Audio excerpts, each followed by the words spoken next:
केहू के तनो प्यार कोहरी बाप थोड़ी होई।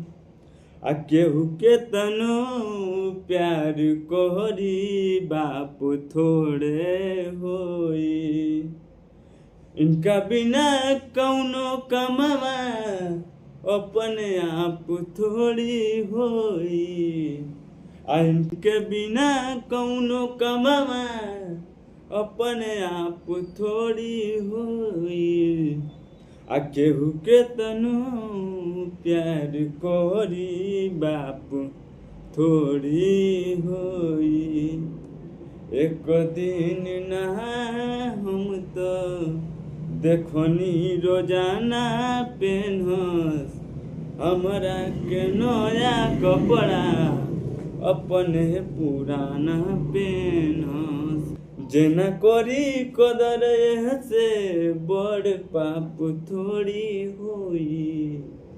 आ जेना करी कदर से बड़ पाप थोड़ी होई। आ केहू के तनो प्यार कोरी बाप थोड़ी होई। आ केहू के तनो प्यार कोरी बाप थोड़ी होई। सही हम कहतानी जिए के आधार हमरा लागसली हीरो पापा हमार हमन। सही हम कहतानी जिए के आधार